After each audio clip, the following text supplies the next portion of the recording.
bonsoir, bonsoir à vous, bonsoir chez vous. Je suis votre ami et frère, le père Donald Wali. Nous sommes encore présents avec vous et chez vous dans le cadre des catéchèses, les catéchèses sur le mariage chrétien et la famille. Nous sommes à la 3e édition de la maison de Nazareth. Vous savez, Nazareth, c'est la maison, c'est le lieu de la Sainte Famille, c'est la maison où Jésus a grandi. C'est la maison, le temple des vertus de la famille chrétienne, du couple chrétien. Sans plus tarder, je voudrais saluer tous ceux qui nous suivent, saluer tous ceux qui sont connectés. Je suis très heureux de vous retrouver avec mon ami et frère, le père Georges Yoboué, dans le cadre des catéchèses et sur le mariage chrétien, pardon, et sur la famille. On va tout de suite partir pour la catéchèse de ce jour, au premier jour de notre temps de catéchèse Maison de Nazareth. On va accueillir notre invité.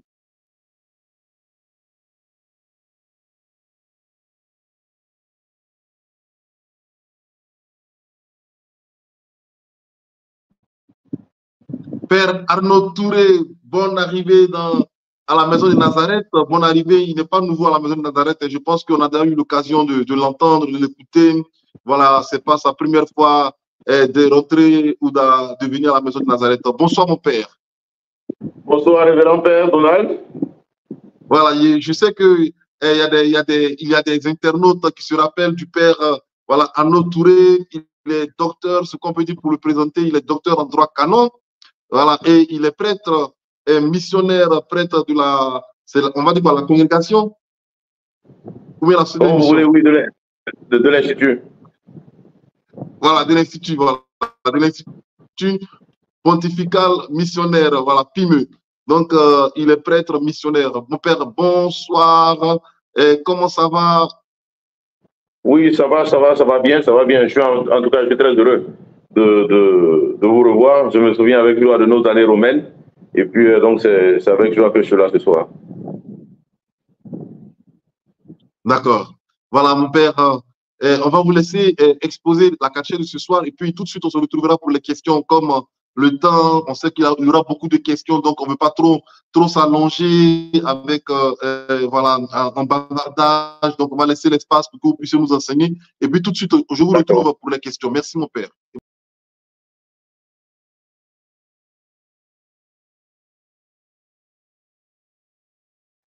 Bien, bonsoir chers frères et sœurs, bonsoir à vous tous qui, depuis vos écrans, m'écoutez ce soir. Alors, il m'a été demandé de parler des vices du consentement, des vices du consentement. Et parler de vices du consentement, c'est évidemment parler de façon plus générale du mariage et de façon plus particulière de la nullité du mariage. Donc, on va essayer dans un premier temps de comprendre de façon vraiment très sommaire, vu le temps, de façon très sommaire, de comprendre ce qu'est le mariage dans l'Église, sa spécificité, ses traits caractéristiques essentiels et puis ses finalités. Après, on va parler un tout petit peu de ce qu'est la nullité du mariage, de ce qu'est le consentement, et puis on verra de façon plus étendue quelles sont justement ces situations qui peuvent vicier un consentement et donc provoquer la nullité du mariage. Alors, comme je l'ai dit de façon vraiment très sommaire, parlant du mariage, disons d'abord que le mariage est une institution naturelle, donc enracinée dans la nature même de l'être humain, dans sa différence sexuelle d'hommes et de femmes. Voilà pourquoi l'Église, dans l'Église, le mariage est un droit, l'Église reconnaît le mariage comme un droit naturel de la personne, ce qui inclut évidemment la liberté de choix du partenaire. Et l'Église fait tout pour garantir que ce droit-là, pour garantir le droit au mariage de la personne. Voilà pourquoi elle affirme de façon très claire que peuvent contracter le mariage tous ceux qui ne sont pas empêchés par le droit. Le deuxième élément sur lequel j'aimerais insister, c'est le mariage comme alliance. Donc le mariage, c'est d'abord une institution naturelle. Ensuite, le mariage est une alliance, c'est un contrat par lequel un homme et une femme décident de façon libre de constituer entre eux une communauté de toute la vie. En disant que le mariage est un contrat, la loi canonique, le droit de l'Église, n'entend pas placer le mariage, cet acte juridique-là, sur le même pied d'égalité que les autres transactions contractuelles, surtout dans l'ordre juridique civil. Non, l'Église veut plutôt attirer l'attention sur le fait que le pacte matrimonial, que le lien matrimonial se réalise à travers l'accord des volontés, cet accord de volonté des contractants, sur le même objet. Donc, l'Église veut insister sur le fait que le mariage est une alliance, c'est un contrat. Le troisième élément, c'est que le mariage est une communauté de toute la vie. L'homme et la femme, à travers l'alliance, donc à travers le contrat dont je viens de parler, vont former une communauté. Ils vont former une unité, une entité unique. Il y a une sorte de fusion entre eux, ils deviennent une seule chair. Et le dernier élément sur lequel j'aimerais insister, c'est le fait que le mariage, pour les baptisés, c'est un sacrement, donc un événement de salut, un lieu privilégié où Dieu exerce de façon spéciale sa grâce sanctifiante. Il agit donc pour la sanctification et le salut des conjoints. Donc, je résume brièvement, de façon sommaire, comme je l'ai dit, le mariage est une institution naturelle, le mariage est une alliance, le mariage c'est une communauté de toute la vie, et puis pour les baptisés, le mariage est un sacrement. Parlant des propriétés du mariage, disons d'abord que la première propriété, c'est l'unité. C'est-à-dire que le mariage est entre un homme et une femme. Pas entre un homme et plusieurs femmes, ou pas entre une femme et plusieurs hommes. Non, le mariage, c'est entre un homme et une femme. La deuxième propriété, c'est l'indissolubilité. Ce qui signifie que le lien qui existe entre les époux est un lien qui est permanent. Et d'ailleurs, Jésus dans l'Évangile disait que l'homme ne sépare pas ce que Dieu a uni. Parlant des finalités, concernant les finalités du mariage, le mariage, d'abord, la première finalité, c'est le bien des conjoints. On se marie pour son épanouissement et sa sanctification. Donc, les conjoints se marient pour être heureux l'un avec l'autre et évidemment avec les enfants que le Seigneur voudra bien leur accorder. La deuxième finalité du mariage, c'est donc la procréation et l'éducation des enfants. Donc, tenez en mémoire tous ces éléments-là parce qu'ils vont nous être utiles quand il s'agira de développement ultérieur. Le second élément, donc je voudrais parler de façon plus globale, générale du mariage et je voudrais parler de façon spécifique de la nullité du mariage. Et vous savez que pour nous chrétiens, surtout pour nous chrétiens catholiques, le divorce n'est pas admis. Tout à l'heure, je vous disais que l'une des propriétés du mariage, c'est son indissolubilité. Le fait qu'il est permanent, que le mariage, que le lien matrimonial soit permanent. Donc, pour nous chrétiens catholiques, il n'est pas question de divorce et de séparation. Le mariage peut prendre fin dans des conditions vraiment très déterminées, très strictes. Le premier élément, c'est la mort d'un ou des deux conjoints. Le deuxième élément, c'est la dissolution du lien matrimonial dans des conditions vraiment très précises et très encadrées. C'est le cas, par exemple, d'un mariage conclu et non consommé. Donc, dans ce cas-là, le mariage peut être dissous. Et le troisième élément qui met fin en griffe à l'union, c'est la déclaration de nullité du mariage. Donc, avec les vices du consentement, nous sommes dans cette dernière hypothèse-là, la déclaration de nullité du mariage. Donc, la déclaration de nullité, c'est quoi? C'est une procédure, mieux, c'est un procès. Le résultat d'un procès devant un tribunal ecclésiastique, devant le juge ecclésiastique. Vous savez, l'Église a des tribunaux. Il y a un juge, il y a un promoteur de justice, il y a un défenseur de liens. Donc, l'Église a des tribunaux. Et à travers le procès, le tribunal, le juge ecclésiastique va examiner les circonstances du mariage et, preuve à l'appui, si tel est le cas, dire, comme je le dis, si tel est le cas, que le lien matrimonial, en fait, n'a jamais existé entre ces deux personnes. Pour le dire simplement, je dirais que le mariage était invalide depuis le début, depuis le jour de sa célébration. Attention, le juge ecclésiastique ne dissout pas le lien qui existait ou qui existait. En vérité, il déclare que ce lien-là n'a jamais existé. On croyait de bonne foi que ce lien-là existait parce qu'il y a eu la célébration des noces, mais en réalité, il n'existait pas. Donc, le mariage n'est pas annulé. Et dire que le mariage a été annulé ou qu'il y a eu annulation du mariage, c'est un abus de langage. C'est penser que le mariage était valide et qu'il a été annulé. Non, ce n'est pas le cas. En l'espèce, je dirais que le terme exact, et j'insiste là-dessus, c'est la déclaration de nullité. L'action du juge n'est pas une action constitutive. Il ne va pas constituer un fait juridique nouveau qu'on appelle divorce ou annulation. Non, non. Son action est simplement déclarative. Le juge ne fait que déclarer un fait qui existait déjà. Ce fait-là, c'est le fait que le mariage n'a jamais existé. Il était nul dès le début. Donc, le juge ne fait que le déclarer. Et le mariage, donc, peut être nul pour trois causes principales. La première cause, c'est les empêchements d'irriment. Bon, je pense qu'il y a déjà une catéchèse là-dessus, ou avec l'accord du père Donald, peut-être que dans une autre catéchèse, on peut revenir là-dessus. Mais la deuxième cause, donc la première cause comme principale, ce sont les empêchements d'irriement. Par exemple, l'impuissance ou la limite de l'âge, par exemple, ou l'existence d'un lien précédent. Voilà, ce sont des empêchements d'irriement qui rendent impossible et nul un mariage s'il est célébré dans ces conditions-là. Le deuxième élément principal sont les vices du consentement que nous allons voir ce soir. Et puis le troisième élément principal, c'est le défaut de forme, c'est-à-dire le non-respect de la forme canonique dans la célébration du mariage. Bon, ça encore, ça peut être matière à enseignement. Donc, nous, ce qui nous concerne ce soir, nous allons nous concentrer essentiellement sur le deuxième élément, les vices du consentement. Et pour bien comprendre les vices du consentement, nous devons préalablement comprendre ce que c'est que le consentement en lui-même. Et donc, définissons rapidement la notion de consentement. Et tout à l'heure, je vous disais que, outre les autres éléments, le mariage est également une alliance, c'est un contrat. Et comme tout contrat, il naît d'un accord de volonté. C'est cet accord de volonté-là qui se nomme consentement. C'est l'acte de volonté par lequel un homme et une femme se donnent et se reçoivent mutuellement par une alliance irrévocable pour constituer le mariage. Et cette disposition-là, donc cette notion, nous vient du droit romain, duquel s'inspirent de nombreuses législations, y compris la législation canonique, évidemment.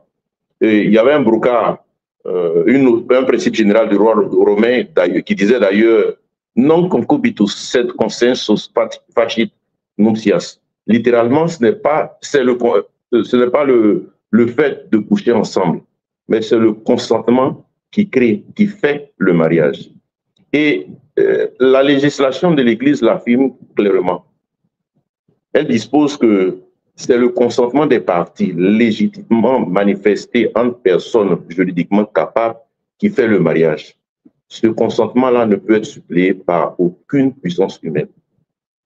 Et si vous avez déjà assisté à une cérémonie durant laquelle, de mariage, donc les époux, si vous êtes vous-même marié, vous allez voir qu'il y a plusieurs formules, mais qui sont plus ou moins substantiellement égales, identiques.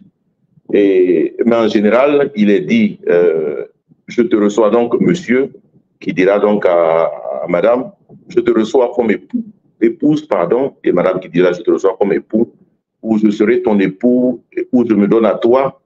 Et il poursuit, je te promets de te rester fidèle dans le bonheur et dans les épreuves, dans la santé et dans la maladie, pour t'aimer tous les jours de ma vie. Donc, en somme, à travers le consentement, l'homme et la femme se donnent l'un à l'autre pour devenir une seule chair, pour devenir une famille, évidemment avec les enfants qui naîtront, et ils s'engagent surtout à s'aimer pour toute la vie et à être fidèles l'un à l'autre, même dans les épreuves. Donc, si vous avez bien remarqué, on retrouve dans le consentement, dans l'échange du consentement, les propriétés et les finalités du mariage. L'unité, l'indissolubilité, le bien des époux. Quand monsieur dit, par exemple, de t'aimer pour toute la vie. Là, par exemple, on retrouve le principe de l'indissolubilité, la propriété, pardon, de l'indissolubilité. Ou par exemple, quand il parle de rester fidèle, on parle d'unité du mariage. Donc, au risque de me répéter, c'est à partir du moment où il y a échange de consentement que le mariage débute. Donc, après avoir posé plus ou moins ces bases-là, je pense que j'ai été suffisamment clair. On va voir maintenant les vices du consentement. Qu'est-ce qui peut vicier un consentement? Eu égard à tout ce qu'on vient de dire, donc j'ai parlé du mariage en général, de ses propriétés, de ses finalités, j'ai parlé également de la nullité du mariage. Donc, eu égard à tout ce que je viens de dire, vous comprenez que le consentement, pour être valide, il doit être libre, volontaire et éclairé. Malheureusement, il peut y avoir des situations qui, de par leur nature, peuvent rendre ce consentement-là non valide. C'est-à-dire que le consentement peut être entaché ou contenir un défaut qui révèle que celui qui l'a émis n'était pas suffisamment apte à le donner, ou n'a pas été sincère, ou ignorait ce qu'il faisait. Et la législation de l'Église retient principalement, je dirais, cette condition qui constitue les vices du consentement. Il y a l'incapacité à consentir, l'ignorance, ne vous en faites pas, on va voir ça dans les détails après. Donc, je disais l'incapacité à consentir, l'ignorance, l'erreur, la simulation, le mariage sous condition, la violence et la crainte. Donc, on a, je dirais 6, c'est parce que le dernier élément, violence et crainte, sont toujours associés. Voilà. Donc, le premier élément, comme j'ai dit, c'est l'incapacité à consentir. Et cette incapacité-là concerne principalement 3 catégories de personnes. Dans l'incapacité à consentir, on parle de quoi? C'est une condition dans laquelle se trouve une personne et cette condition fait qu'elle ne peut pas, elle est incapable de donner un consentement. Il y a 3 catégories de personnes qui sont concernées. La première catégorie de personnes incapables à consentir, ce sont les personnes qui n'ont pas l'usage suffisant de la raison. Il s'agit principalement des personnes qui sont nées sans l'usage de la raison ou qui, par suite d'une maladie ou d'un accident, ont perdu l'usage de la raison. Attention, c'est avant le mariage, pas après. Si vous êtes déjà marié, que monsieur ou madame, je touche du bois et je ne le souhaite à personne, a un accident ou une maladie dégénérative et elle perd la raison, cela n'invalide pas le mariage. Non, non, c'est bien avant le consentement. Donc, supposons que cette personne-là soit née et n'ait pas l'usage de la raison ou suite à un accident ou une maladie, perd cet usage-là, vous comprenez que la personne devient incapable de donner un consentement qui soit valide. Je prends par exemple l'exemple d'une personne qui souffre d'une forme sévère de folie. Cette personne-là ne peut pas donner un consentement qui soit valide. Parce que, comme je l'ai dit, le consentement, et je l'ai maintes fois répété, est d'un point de vue subjectif un acte de la volonté. Il ne se réalise qu'à travers un acte humain, c'est-à-dire qu'il soit reconnaissable comme appartenant à la personne et qu'il soit imputable, qui peut être imputable à la personne et pour avoir été réalisé sur la base d'une compréhension suffisante de sa signification et d'une liberté suffisante pour l'exécuter. Donc la personne doit avoir l'usage de la raison pour comprendre ce qu'elle est en train de faire. Voilà. Donc il y a cette catégorie de personnes-là, ces personnes qui n'ont pas l'usage suffisant de la raison, ne peut pas donner un consentement qui soit valide. La deuxième catégorie de personnes incapables à consentir, à donner un consentement valide, c'est les personnes qui souffrent d'un grave défaut de discernement concernant les droits et devoirs essentiels du mariage à donner et à recevoir mutuellement. Ça veut dire quoi? À la différence de la situation précédente qu'on vient de voir, l'usage insuffisant de la raison, dans cette situation-là, le grave défaut de discernement, la personne a, je dirais de façon générale, l'usage de la raison. Mais cette personne-là est dans une situation spécifique. C'est-à-dire qu'elle n'est pas capable d'avoir ce discernement-là relatif aux droits et aux devoirs essentiels du mariage. Cela signifie essentiellement que le mariage ne doit pas être fondé uniquement sur une compréhension abstraite, notionnelle des droits et devoirs conjugaux. Mais la personne doit être capable de procéder à une évaluation critique des droits et devoirs fondamentaux du mariage et puis de se déterminer par rapport à celles-ci, à leur contenu, et puis bon, prendre une décision et examiner sa propre attitude à les assumer. Évidemment, il ne s'agit pas d'un discernement exhaustif, mais un discernement des droits et devoirs essentiels. Donc, comme je le dis concrètement, la personne doit être capable d'évaluer, puis de choisir, à la lumière de ce qui est professé par l'Église sur le mariage, ainsi que sur ses droits et devoirs, la personne doit être capable de les évaluer et de les choisir. Donc, il peut arriver qu'une personne, pour des raisons psychotiques ou névrotiques, ne puisse pas réaliser cette opération, ne puisse pas réaliser la moindre évaluation qui est nécessaire au mariage, des contenus du mariage. Donc, vous comprenez que dans ces situations-là, même si la personne a l'usage de la raison, pour le fait qu'elle est incapable, comme je l'ai dit, pour des raisons psychotiques ou d'autres, d'évaluer, de discerner concrètement ce qu'est le mariage, quels sont ses droits et devoirs essentiels, cette personne-là ne peut pas donner un consentement qui soit valide. La troisième catégorie de personnes, ce sont les personnes qui, pour des causes de nature psychique, ne peuvent pas assumer les obligations essentielles du mariage. Cette situation diffère des deux premières, en ce sens où, dans cette hypothèse-là, celle dont je parle dans la troisième hypothèse, la personne a l'usage de la raison. La personne arrive à faire ce discernement sur les droits et devoirs essentiels, mais elle n'est pas capable de donner, si vous voulez, de tenir ses engagements pour des causes de nature psychique. Donc, vous savez que le mariage, comme je l'ai dit, à travers le consentement, est un acte juridique qui a un objet bien précis. Et donc, c'est un acte de volonté qui ne peut être possible que quand les personnes s'engagent à vivre ce pourquoi elles se sont engagées. Donc, concernant les droits et devoirs essentiels du mariage, dans cette hypothèse-là, la personne, oui, comme je l'ai dit, a l'usage de la raison, réussit à discerner, mais son consentement est juridiquement inefficace en raison de l'absence de son objet. Je m'explique.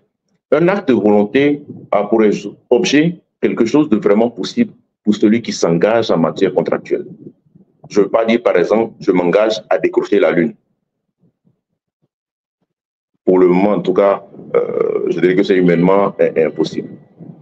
Donc, on retient que un acte de volonté est vraiment possible que quand la personne s'engage et quand la personne arrive à accomplir ce pourquoi elle s'est engagée.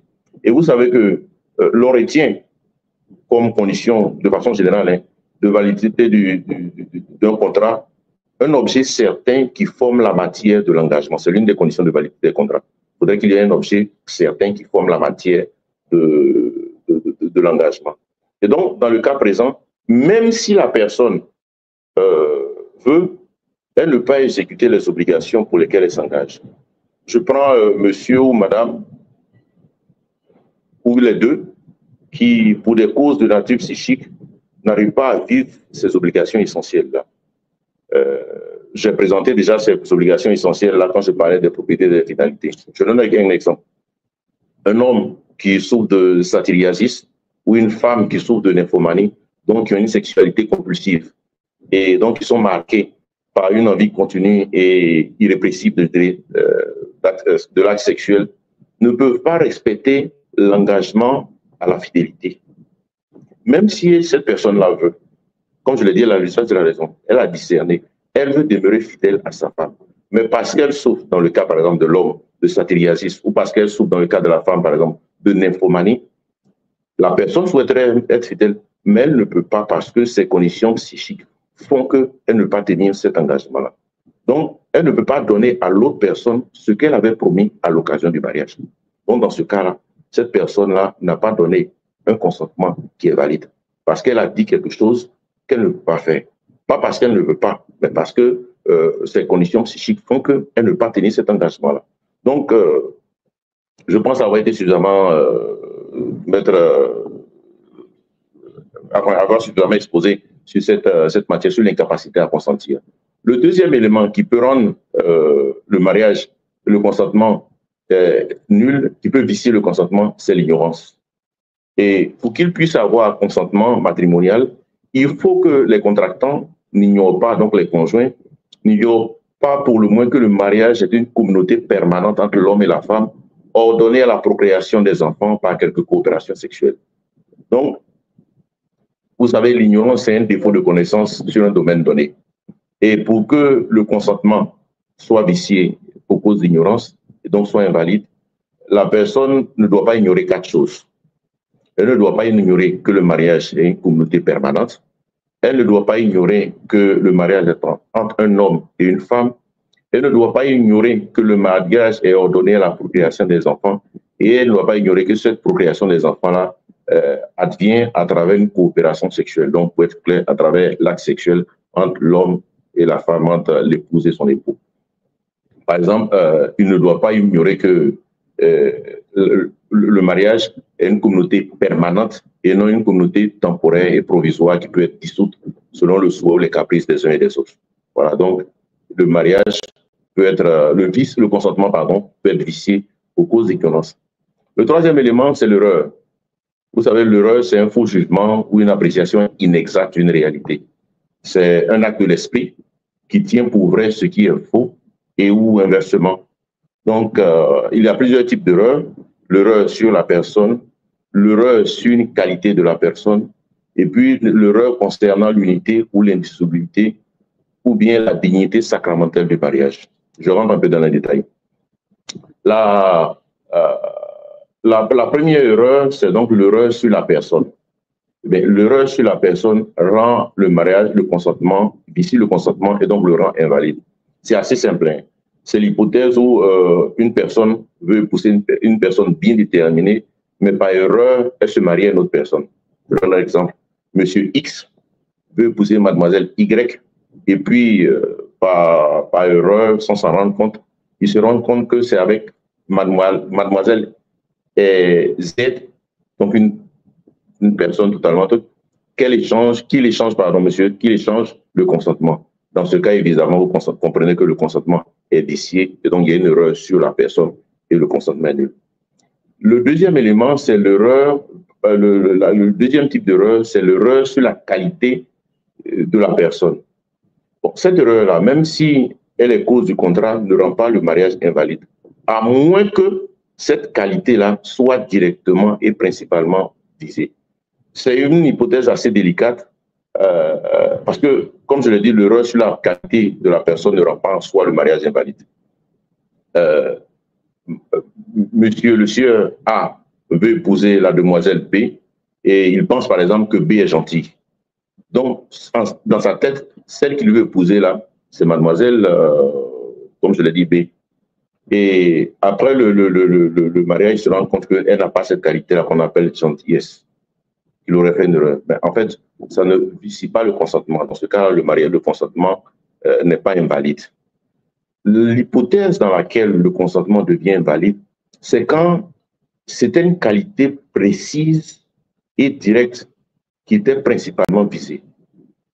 Évidemment, ça ne doit pas être une qualité futile ou banale, mais une qualité sérieuse, comme la religion, l'état civil ou la profession. Mademoiselle X, par exemple, veut épouser un homme qui a telle ou telle qualité. Donc, elle pense et elle est convaincue que le sieur Y incarne ces qualités-là. Et elle se rend compte après coup qu'il n'incarne pas, il n'a pas la dite qualité. Donc, il y a une différence entre le sieur X qui veut épouser la demoiselle Y et qui est convaincu que la demoiselle Y a cette qualité. Et puis, il y a, comme je le dis, il y a une différence entre le sieur X qui cherche une qualité, une personne qui a cette qualité-là, et puis se rend compte que la demoiselle Y a cette qualité. Donc, il épouse. Il épouse pas parce mais juste parce qu'il cherche cette qualité-là. Et cette personne-là incarne effectivement cette qualité-là. Donc, dans cette hypothèse-là, en se rendant compte que la qualité qui était directement et principalement recherchée n'est pas là, dans ce cas-là, on peut parler d'erreur sur une qualité de la personne donc, qui va vicier le consentement. Et le troisième type d'erreur, c'est l'erreur concernant l'unité ou l'indissolubilité ou bien la dignité sacramentelle du mariage. Bon, normalement, ces erreurs-là ne vicient pas le consentement, à moins, pourvu, que elle n'ait pas déterminé la volonté du contractant, donc la volonté du conjoint ou de la conjointe. Ce n'est pas parce qu'on pense erronément, par exemple, que le mariage peut être dissous ou qu'il n'est pas un sacrement que le consentement sera vicié. Absolument pas. Il sera tel dont le consentement sera vicié si la volonté du sujet a été déterminée par cette erreur. Par exemple, le sieur X, je donne un nom comme ça, M. Paul, se décide à épouser mademoiselle Y parce qu'il est convaincu que le mariage peut être dissous à tout moment ou même que lui peut épouser une seconde femme, il peut prendre une seconde épouse. Et, voilà. Sans cette conviction erronée-là, il n'aurait pas épousé. C'est parce qu'il était sûr qu'en l'épousant, il pouvait par exemple prendre une deuxième épouse qu'il avait fait. Dans ce cas-là, dans ce cas d'erreur-là, le consentement est vicié parce que c'est cette erreur-là qui a déterminé son consentement. Sans cette erreur-là, il n'aurait pas donné son consentement. Donc, dans ce cas-là, c'est une erreur qui peut vicier le consentement et rendre le mariage. Un autre élément, le quatrième élément, donc j'ai parlé de l'incapacité à contracter, de l'ignorance, de l'erreur, et maintenant on va parler du dol. Donc une personne qui contracte un mariage trompé par un dol commis en vue d'obtenir le consentement et portant sur une qualité de l'autre partie qui, par sa nature, peut perturber gravement la communauté de vie conjugale, contracte invalidement. Vous savez, le dol, c'est un ensemble d'agissements trompeurs, de ruses ou d'artifices commis délibérément par un individu de façon frauduleuse au détriment d'une autre personne, aux fins d'atteindre par l'évaluation erronée que ces agissements susciteront chez la victime un but bien précis. En l'espèce, le but en question, c'est obtenir le consentement de l'autre partie. Sans ce dol-là, cette partie n'aurait pas donné son consentement.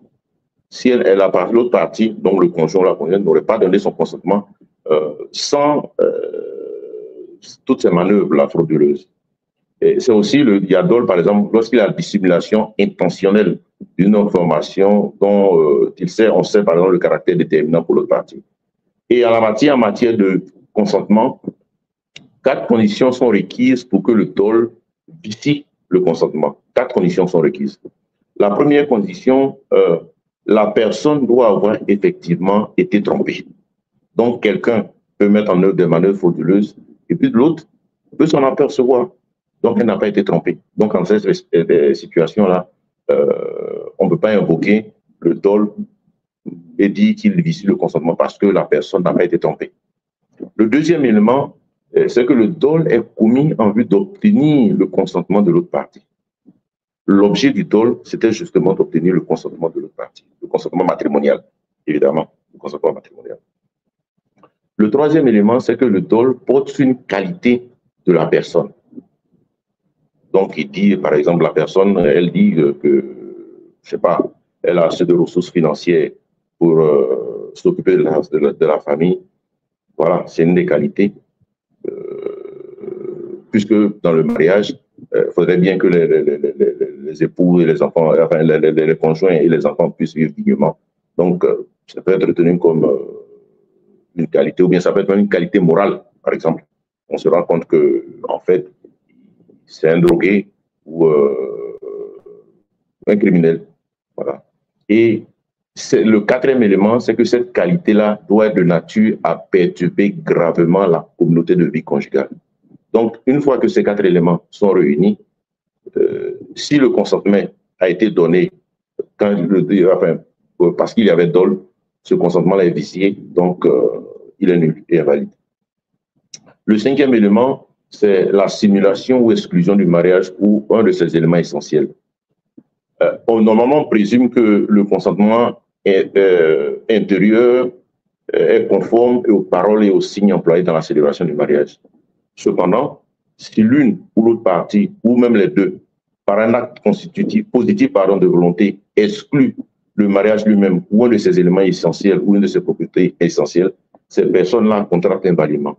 Donc, on suppose, lors de la célébration du mariage, que le consentement exprimé par les époux est conforme à leur volonté intérieure.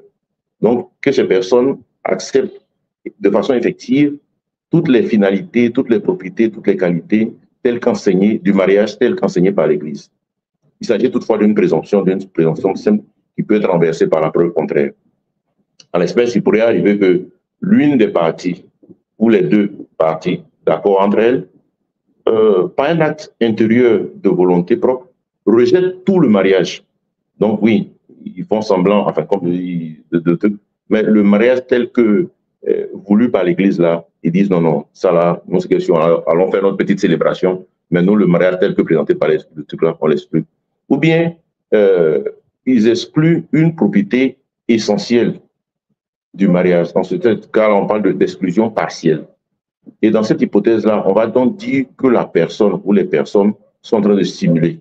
C'est une expression qui est justifiée par le fait que le contractant il fait semblant, il simule le consentement. Il dit une chose, alors qu'en son fort intérieur, il pense totalement autre chose. Donc, même si cette personne-là déclare verbalement devant le prêtre qu'elle accepte le mariage tel que présenté par l'Église, en réalité, dans son fort intérieur, sa volonté orientée vers un autre modèle d'union conjugale différent de ce qui est voulu par l'Église. Donc, comme je l'ai dit, cette exclusion-là peut être totale ou partielle. Voilà. L'avant-dernière hypothèse, l'avant-dernier vice du consentement, c'est le mariage sous condition. C'est quand au moins l'un des conjoints, des contractants, donc, subordonne son mariage à la réalisation d'une circonstance ou d'un événement déterminé. Donc, la condition peut porter soit sur un événement dans le futur, soit dans le passé, ou encore dans le présent. La première hypothèse, le mariage qui est assorti d'une condition portant sur le futur ne peut pas être contracté validement. Donc, dans ce cas-là, il est vicié, le consentement est vicié. Je donne un exemple. Monsieur qui dit à la demoiselle, je t'épouse à condition que tu ne grossisses pas ou que tu deviennes riche dans le futur. Dans ce cas-là, le consentement est vicié. Parce que c'est un peu comme s'il était en stand-by. Le lien naîtrait à la réalisation de la condition. Bon, le mariage peut être là suspendu, attendre de naître en attendant la réalisation de cette condition. Donc les conditions portant sur le futur ne sont pas valides, vicier le consentement. Mais lorsque le mariage est contracté et qu'il est assorti d'une condition portant sur le passé ou le présent, il peut être valide ou non selon que l'objet de cette condition existe ou non. Donc, dans ces conditions-là, on ne va pas me répéter, la condition qui porte sur le passé ou le présent, le mariage est valide ou invalide, le consentement est valide ou invalide, si l'objet de cette condition existe. Donc, il est valide s'il existe et il est nul s'il n'existe pas. Je donne un exemple. Un jeune homme qui a des relations avec une jeune fille et celle-ci se retrouve enceinte. Donc, il lui dit, je t'épouse à condition que je sois le père de ton enfant. Voilà. On est dans cette condition-là. Donc, la validité va dépendre justement de ce lien de paternité qui va exister entre lui et cet enfant à naître. Et bon, c'est soumis à des conditions vraiment très dures parce que pour que la condition portant sur le passé ou le présent soit posée licitement, il faut l'autorisation écrite de l'ordinaire du lieu. Donc, de l'évêque, par exemple, qui va donner son autorisation. Mais c'est des cas vraiment très délicats. Voilà. Et le dernier élément, c'est la violence ou la crainte, comme vice du consentement. Donc, le mariage est invalide quand il est contracté sous l'effet de la violence ou de la crainte grave externe, même si celle-ci n'a pas été infligée à dessein. Donc, une personne, pour s'en libérer, est contrainte de choisir le mariage. Ou, comme je l'ai dit, le mariage suppose la pleine liberté des conjoints. Et avant l'échange des consentements, durant la célébration des noces, le prêtre demande justement aux fiancés X et Y, vous allez vous engager l'un envers l'autre. Est-ce librement et sans contrainte? Donc, le mariage suppose cette liberté et l'absence de toute crainte ou violence. Et les causes de la violence ou de la crainte peuvent être diverses. Leurs conséquences sur le mariage peuvent être voulues ou non, mais s'il est prouvé que le mariage, que le consentement a été donné sous l'effet de cette violence-là ou de cette crainte, il est nul. Et parmi les causes, je donne un exemple de la crainte grave, il y a ce qu'on appelle la crainte révérentielle. Donc, c'est le cas, souvent ça arrive dans le cas des mariages réparateurs. Donc, pour revenir sur l'exemple d'il y a quelques minutes, la jeune fille qui suite à des relations avec un jeune homme est enceinte et sachant la sévérité de son père ou suite aux menaces que les deux reçoivent, ils décident de se marier, mais ils ne le font pas librement. C'est-à-dire que sans cette crainte-là, sans cette violence, sans ces menaces qui sont subies, ils ne se seraient jamais mariés. Dans cette hypothèse-là, justement, leur consentement, on dit qu'il n'a pas été donné librement.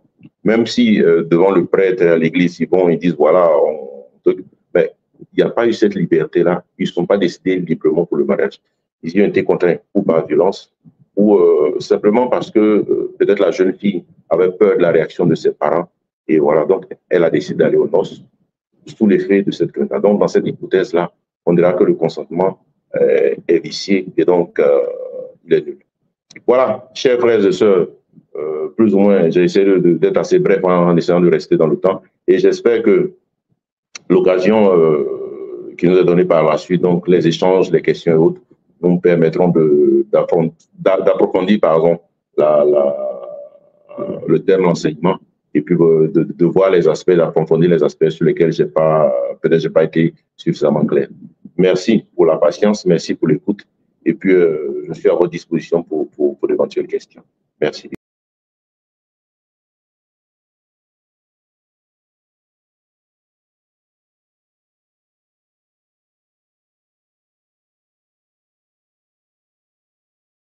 Voilà, on va dire merci au père Arnaud Touré. Voilà, on va mettre des cœurs pour lui dire merci pour sa disponibilité, pour cet enseignement qu'il nous a donné.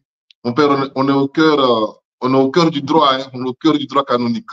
Donc, on va aller tout doucement, on va essayer de récapituler parce qu'il y a quand même quelques petites questions, quelques petits doutes. D'abord, la première question, c'est quoi la différence entre nature et propriété du mariage? Parce que les propriétés du mariage, la nature du mariage, bon, finalement, c'est quoi en fait? Quelle est la différence? D'accord, ok. La nature du mariage, pour être vraiment direct et truc, ça répond à la question, qu'est-ce que le mariage? Qu'est-ce que le mariage? Voilà, donc le mariage, comme je l'ai dit, c'est une institution naturelle. Le mariage, c'est une alliance. Et le mariage, c'est une communauté de toute une vie. Et pour le chrétien, le mariage, c'est également un sacrement. S'agissant de la propriété, si vous voulez, c'est ce qui, je dirais, caractérise quelque chose. On dirait, par exemple, pour ne pas être redondant, l'une des propriétés du sel, c'est d'être salé. Vous comprenez? Oui. Voilà, donc c'est ce qui, en substance, je dirais, va définir quelque chose, va la caractériser, cette chose-là. Donc, ce qui caractérise le mariage, donc le mariage, comme je l'ai dit, c'est une alliance, c'est une institution naturelle, mais ce qui va caractériser le mariage chrétien, par exemple, c'est le fait qu'il soit indissoluble, c'est le fait qu'il ait cette unité-là. Donc, je ne sais pas si j'ai été suffisamment clair. Donc, la nature du mariage, c'est ce qu'est le mariage. Et puis, les propriétés du mariage, c'est ce qui caractérise le mariage. Voilà, une autre question. On s'est arrêté sur les vices de consentement. Est-ce qu'on pourrait les énumérer rapidement parce que, comme dit l'autre, n'a pas bien suivi, il y a eu un peu de vitesse. D'accord. Donc, parlant de vices du consentement, j'ai dit que d'abord, par ces vices-là, j'ai essayé de les regrouper en plusieurs catégories. Donc, il y a le premier vice, c'est les incapacités, sinon l'incapacité à consentir. Et donc là, j'ai parlé de l'usage insuffisant de la raison, des personnes qui souffrent d'un grave défaut de discernement, et puis de ces personnes-là qui, pour des causes de nature psychique, ne peuvent pas assumer les obligations du mariage. Donc, il y a l'incapacité à consentir. Deuxièmement, il y a l'ignorance. Ensuite, il y a l'erreur, il y a la simulation ou l'exclusion du mariage ou l'une de ses propriétés essentielles.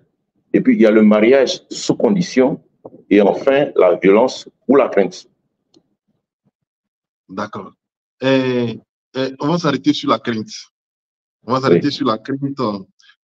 Quand vous avez parlé de la crainte, vous avez dit, par exemple, quelqu'un qui craindrait que son conjoint ou bien sa conjointe soit cela.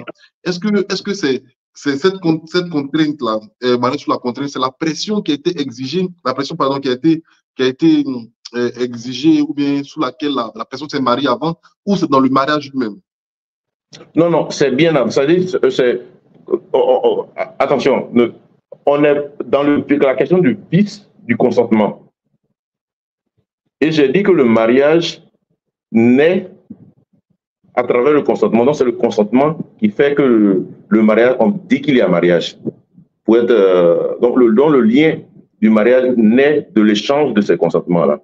Et donc, le vice concernant la crainte ou la violence doit s'exercer préalablement ou de façon contemporaine à l'échelon du consentement, pas après. Donc, supposons que deux personnes se soient mariées, tout va bien, et puis arrivé un moment, l'une ou l'autre, pour une question ou l'autre, commence à craindre l'autre, le conjoint. Non, non, c'est pas de ça qu'il est question. Il est question du moment du consentement.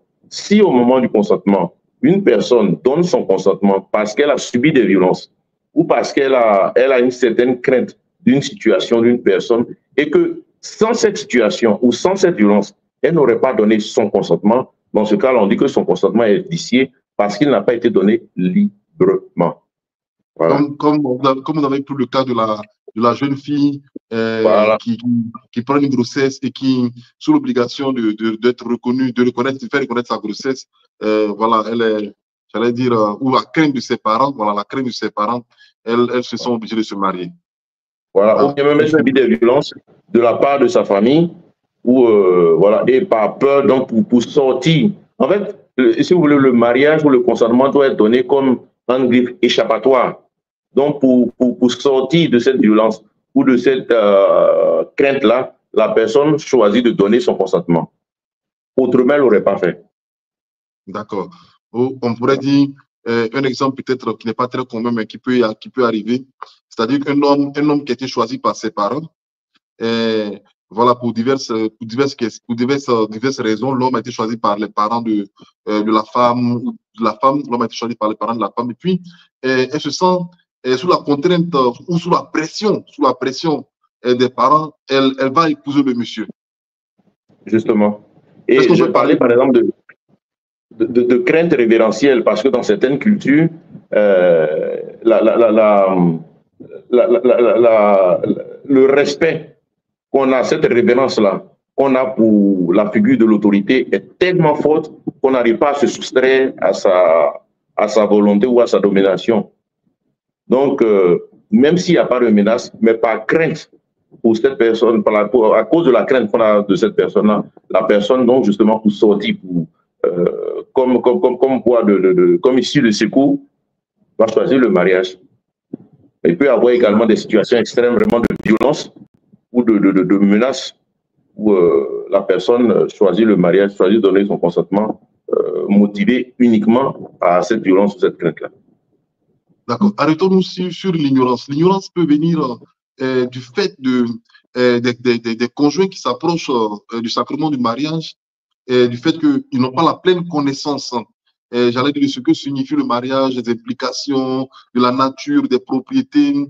Mais ça peut aussi venir du fait qu'il n'a pas été peut-être préparé ou instruit. Oui. Est-ce qu'il pourrait invoquer le fait que non, ils n'ont pas eu une préparation adéquate au mariage, ce qui aurait vicié leur consentement?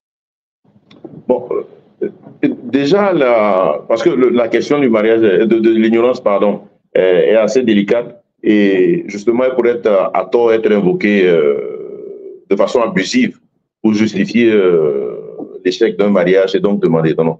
Voilà pourquoi c'est une notion qui est vraiment encadrée. L'Église, le droit de l'Église dit que cette ignorance-là n'est pas présumée après la puberté.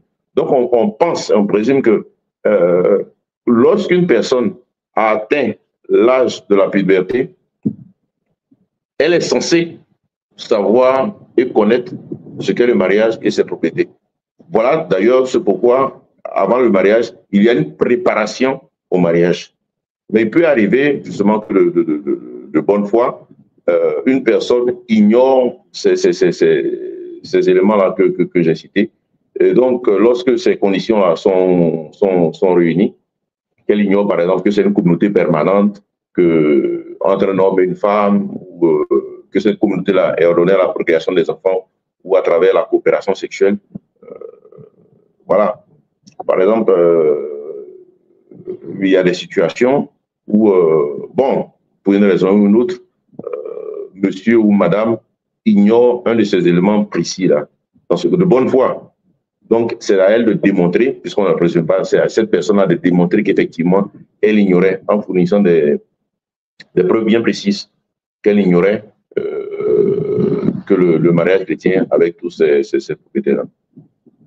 Voilà, je voudrais rappeler, avant de continuer avec les questions, je voudrais rappeler le numéro pour ceux qui auraient des questions, c'est le 0034 61 46 17 504. Voilà, 0034 61 46 17 504. Voilà. Mon père, une question qui nous vient aussi d'une internaute. Elle dit: bonsoir mon père, je voudrais savoir si l'absence de rapport sexuel pourrait entraîner une invalidité du consentement ou un vice du consentement, pour être plus précis. Pardon, vous pouvez répéter la question, mon père? Elle dit, je voudrais savoir si l'absence de rapport sexuel pourrait entraîner un vice du consentement, une invalidité du consentement. Oui, il faudrait bien qu'on sache la cause de cette absence de rapport sexuel-là. C'est par volonté, ou bien pour comme je l'ai dit, on serait par exemple dans cette condition-là, ou dans la deuxième hypothèse, ou la troisième, concernant l'incapacité à donner un consentement. Donc, peut-être que la personne, voilà pourquoi je dis qu'il faut savoir les raisons de cette absence-là de rapport sexuel. Est-ce pour des raisons psychologiques ou psychotiques, ou bien par simple volonté ou un manque d'envie? Peut-être monsieur ou madame, avec le stress de la vie ou truc, est fatigué, donc n'arrive pas à remplir en griffe ses devoirs conjugaux. Oui, dans ce cas-là, on n'est pas dans un vice de consentement. Mais si la personne, ou par défaut de discrétion de jugement, ne savait pas n'a pas pu discerner et ne savait pas que dans le mariage, il y avait ce que dans le passé on appelait le droit au corps de façon abusive, mais il y avait ce don-là, même dans l'intimité de l'un à l'autre, ou bien la personne est dans une position telle que, pour ces raisons-là, elle n'arrive pas à avoir des relations. Je prends, il y a des exemples assez récurrents, par exemple, les cas d'homosexualité. Donc, une des personnes qui se marie, mais qui en fait a des tendances homosexuelles vraiment enracinées, profondément enracinées. Donc, à cause de ces tendances-là, elle n'arrive pas à avoir des relations avec son partenaire, si c'est une dame, ou sa conjointe, pardon, donc avec son époux, si c'est une femme, ou avec son épouse, si c'est un homme. Dans cette hypothèse-là, peut-être qu'il il a l'usage de raison, il a la discrétion du discernement, mais il n'arrive pas à avoir ces relations avec elle à cause de son homosexualité. Donc, dans ce cas-là, par exemple, il a donné un vice de consentement. Et c'est un vice de consentement parce qu'il s'était engagé à quelque chose que, pour sa situation, il n'arrive pas à remplir. Voilà. Mais par exemple, mon père, dans la même veine, hein, est-ce qu'on ne serait pas dans le cadre du vice de consentement qui se porterait à l'erreur? Dans le sens que, est-ce qu'on ne serait pas dans le cadre du vice de consentement qui se porterait à l'erreur, ou même au dol? Dans le sens que ils se sont mariés et la dame ne savait pas, ou le monsieur ne savait pas que l'autre avait une tendance sexuelle, et puis il découvre cela, l'un ou l'autre découvre cela dans le mariage. Mais non, pas nécessairement. Parce que le dol suppose des manœuvres frauduleuses. Il peut, une hypothèse par exemple, où le monsieur lui-même, il ne savait pas qu'il avait cette tendance, ou la dame ne savait pas qu'elle avait cette tendance. Bon. Et donc, qui vont se révéler, qui étaient là, présentes au moment du consentement, mais qui elle-même, cette personne-là n'arrivait pas à bien percevoir et autres. Dans le cas du dol, c'est que peut-être qu'elle savait, mais elle a mis en œuvre ces manœuvres-là, frauduleuses. Non, mais elle la personne pratiquait même déjà. La personne avait déjà, mais la personne avait déjà ces pratiques-là, avant le mariage. Oui, donc justement, mais c'est pas. Attention, les vices du consentement ne sont pas des cloisons étanches, donc il peut arriver que dans une même situation, il y a plusieurs hypothèses. Il y a erreur, il y a dol, et puis il y a, par exemple, une incapacité pour des causes de nature psychique. Donc voilà, il peut y avoir des situations où tout s'entremêle, il y a plusieurs vices du consentement. Il y a plusieurs, pardon, vices du consentement. Mais il peut arriver également, il faut savoir distinguer. Donc, dans cette hypothèse, lorsque la personne va présenter le libelle pour demander la déclaration de nullité, elle va invoquer plusieurs chefs de nullité en disant, voilà, je demande la nullité de mon mariage, telle raison. Ils peuvent être 2, 3 ou 4, voilà. Est-ce que... Mais il faut distinguer... C'est la question... Allez-y, mon père, allez-y, mon père. Non, je dirais que juridiquement, il faut savoir faire la part des choses. Le dol, c'est une chose, l'erreur, c'en est une autre, et l'incapacité à consentir est une autre chose. Mais rien n'exclut que cette situation-là puisse se retrouver dans un même cas. Une situation précise peut entraîner l'un ou l'autre des vices de consentement. Mais il y a une autre question que nous pose une internaute. Elle veut savoir si l'infidélité est source on va dire elle dit le divorce, on va dire de source d'annulation du consentement du mariage dans l'Église catholique. Là encore, je reviens toujours sur le même problème. Cette infidélité-là, elle est due à quoi? Pourquoi est-ce que monsieur est infidèle? Est-ce qu'il est infidèle, toujours dans l'hypothèse, parce qu'il a une pathologie qui fait, par exemple, il souffre de satyriasis, donc qui fait qu'il est incapable de s'abstenir de restauration sexuelle, donc il va de façon compulsive chercher à gauche, à droite à satisfaire sa libido? Ou est-ce que cette infidélité-là est le fruit d'une simulation dont le jour de son mariage, par un acte positif de volonté, il avait exclu totalement la fidélité, donc l'unité, qui est une des propriétés essentielles du mariage, il avait exclu cette propriété-là de son consentement. C'est ce qu'il faudra aller chercher. Mais si c'est une infidélité qui est le fruit d'une tentation ou, appelons-le péché dans ce cas-là, non. Mais cette infidélité-là, qu'est-ce qui la génère? C'est ce qu'il faudra aller rechercher. Une question simple et concrète. Le monsieur ou la femme avait déjà une, je sais pas moi, on va dire en français simple, en français trivial, il avait ou elle avait déjà un bureau, il avait déjà un second bureau avant le mariage. Et après le mariage, l'un ou l'autre des conjoints découvre que son conjoint avait déjà une vie pratiquement conjugale, c'est-à-dire avait une vie conjugale en dehors de la vie conjugale qu'ils avaient. Et cette vie conjugale existait avant qu'ils ne se marient. Est-ce que là, on n'est pas dans un vice de consentement? Oui, ça peut être une hypothèse. Voici ce sont donc des circonstances qui vont aider le juge dans l'évaluation du cas. Donc, en sachant par exemple que avant le consentement et pendant le consentement, monsieur avait ce que... Est-ce qu'au fond de lui, monsieur ou madame, pendant le consentement...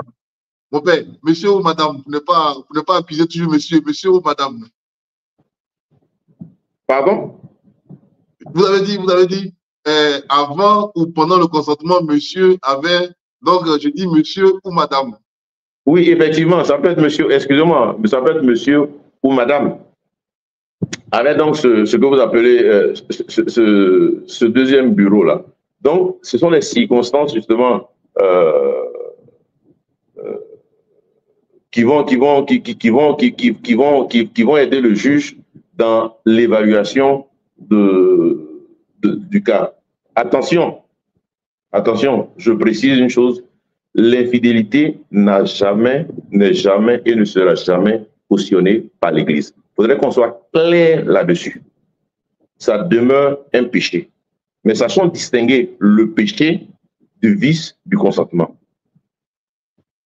Ce n'est pas parce que quelqu'un a commis un acte, un péché, que le consentement qu'il avait donné lors du mariage est vicié. Attention. Attention. C'est durant le consentement. Est-ce que il était dans une situation psychologique ou psychiatrique telle que il n'arrivait pas à assumer la fidélité, le devoir de fidélité, l'engagement de fidélité, ou bien au moment de son mariage, pendant qu'il donnait ce consentement-là, intérieurement, il disait en soi-même, non, moi, tout ce qui est fidélité là, j'exclus ça totalement, je ne l'accepte pas. Dans ce cas-là, on est dans un vice de consentement. Mais si tel n'est pas le cas, on est dans une hypothèse du péché, un péché qui est l'infidélité, je le précise, qui est un péché grave contre le sacrement du mariage. Il faudrait qu'on soit clair là-dessus. D'accord. Donc, je vais le dire peut-être en français, est trivial toujours. Monsieur ou madame, avant son mariage et dans son mariage, entretient une relation extra-conjugale. En l'ignorance, c'est-à-dire sans que l'autre conjoint, c'est-à-dire monsieur ou madame ne le sache. C'est-à-dire n'ait connaissance de cela. Ils vont se marier alors que l'un des conjoints a une autre vie extra-conjugale avant le mariage. Et dans le consentement du mariage, il a toujours cette même vie extra-conjugale. Et puis, où il a ou elle a toujours cette vie extra-conjugale. Et puis, dans le mariage, on arrive à découvrir cette vie extra-conjugale. On est dans un vice de consentement. Non. Alors, ne serons pas précipités dans c'est une situation qui sera examinée par le juge ecclésiastique. Disons déjà que le mariage jouit de la faveur du droit. Parce que c'est un sacre. Non, non. C'est-à-dire que c'est pas au juge ou en griffe à l'institution du mariage de prouver qu'il existe, qu'il est valide. C'est celui qui invoque la nullité de son consentement ou l'invalidité de son consentement sur son mariage qui doit prouver que son mariage était nul. Parce que le droit, on doit autrement, ce serait vraiment très facile et le mariage ne bénéficierait d'aucune garantie et d'aucune protection juridique. Donc le droit est en faveur du mariage du couple. Une fois que le consentement a été donné, on le présume valide jusqu'à ce que le contraire soit prouvé. Donc dans l'hypothèse que vous venez d'évoquer, mon père, comme je l'ai dit, voici un élément, je dirais, probant, dont le juge va tenir compte, en sachant qu'il y avait une relation extra-conjugale, donc, comme l'avait dit, un deuxième bureau qui existait avant, pendant et après. Donc, dans l'évaluation, le juge, il ne peut pas ignorer un tel fait. Il va en tenir compte dans l'évaluation. Mais je précise, on ne veut pas partir de dire tout de suite que tout cas d'infidélité emporte nécessairement vice du consentement. Non, non, ce serait trop facile et ce serait mettre vraiment en péril le consentement et le mariage lui-même, qui est une institution, je le dis, naturelle, assumée par l'Église, et élevée par Jésus-Christ au rang de sacrement. Donc, en tant que sacrement, et parce que à la matière, lorsque le juge doit se prononcer, ce n'est pas tant les personnes qui sont en griffe jugées. Il se prononce sur la validité d'un sacrement, dans la majorité des cas. Surtout qu'il s'agit de personnes baptisées. Il se prononce, donc il s'agit là de la validité d'un sacrement. Donc on ne peut pas prendre les choses à la légère et dire, voilà, mais je précise et j'insiste, personne ne vous dira que l'infidélité n'est pas grave. Au contraire. Mais toute infidélité n'emporte pas automatiquement le vice du consentement. Non, non. D'accord. Mon père, une autre question qui vient d'un internaute qui dit, lors des échanges d'alliance au cours de la cérémonie du mariage, on dit, généralement, je promets de t'aimer, de te chérir dans la joie comme dans la maladie. N'est-ce pas une forme de condition qui est imposée aux époux qui pourrait être un consentement? Non, c'est pas le contraire, non. C'est comme je l'ai dit, le consentement, si tu veux, c'est un échange de volonté. Donc, on se donne, les époux, les conjoints se donnent l'un à l'autre. Ils s'engagent l'un envers l'autre. Et je vous ai dit que l'une des propriétés, l'une des finalités du mariage, justement, c'est le bonheur, le bien des époux. Et ce bien-là, il se manifeste justement dans l'amour, dans la recherche, pardon, du bien-être, de l'émancipation, du perfectionnement de la personnalité de l'autre. Donc, les personnes, en s'engageant, disent ce qu'elles donnent à l'autre, ce qu'elles s'engagent à donner à l'autre, et vice-versa. Donc, elles se disent, si vous lisez bien la formule, dans cette formule-là, vous retrouvez un peu tout ce qui est propriété et tout ce qui est finalité. Donc, en disant, je m'engage à te chérir et à t'aimer, je m'engage à rechercher le bien, notre bien commun, le bien des conjoints. Et puis, il peut arriver que les circonstances de la vie fassent qu'il ne puisse pas avoir une perfection de cette recherche du bien-là. Mais justement, c'est l'hypothèse dans laquelle on est quand on parle dans les épreuves et dans la douleur. Mais les époux, en se mariant, les conjoints ou les fiancés, en se mariant, recherchent le bien l'un de l'autre. Donc, ce n'est pas une condition qu'ils sont en train de poser. La condition est différente. La condition, c'est dit que le mariage est valide si telle condition se réalise ou se réalisera dans le futur ou était réalisée. Donc, une condition, comme je l'ai dit, par exemple, la condition portant sur le futur, elle n'est pas admise parce que dans ce cas-là, le lien matrimonial serait en griffe suspendu, et ne naîtrait qu'à la réalisation. L'Église n'est pas en faveur de cette hypothèse-là. Quelqu'un qui va dire, je t'épouse, je ne sais pas moi, si tu deviens médecin, ou bien si tu... Non, non, ce n'est pas admis. Mais une condition qui porte sur le passé, ou bien le présent, avec la licence de l'ordinaire du lieu, vraiment dans la condition assez stricte, peut être... parce que le fait existe. Il n'est pas hypothétique, il existe.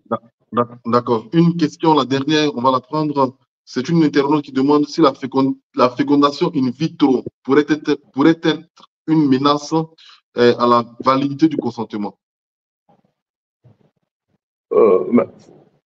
La fécondation in vitro, là encore, bon, d'abord, c'est des questions morales.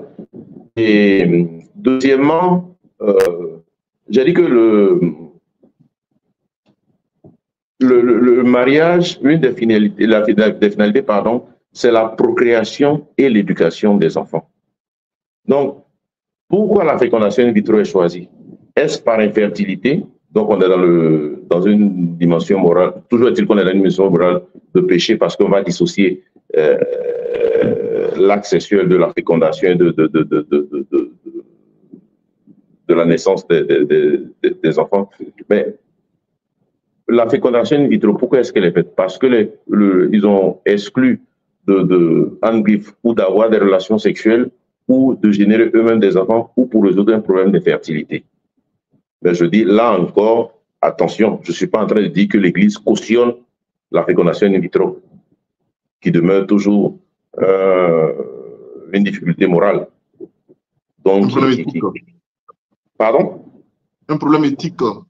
Un problème éthique, justement. Donc, en la matière, l'acte en lui-même, il faudrait bien le dissocier du consentement. Est-ce que pendant que je donne le consentement, on s'est dit, bon, nous, on décide de ne pas avoir des enfants, mais on va faire la fécondation in vitro. En ce cas-là, on pourrait, de façon hypothétique, on pourrait être, par exemple, dans une hypothèse de l'exclusion de la procréation, donc qui pourrait vicier le consentement. Mais s'il est totalement dissocié du consentement, qui n'a rien à voir avec le consentement, il désire avoir des enfants, il le veut là, ardemment, et durant le consentement, c'était inclus, ça n'a rien à voir avec le consentement lui-même, donc il ne le vicie pas.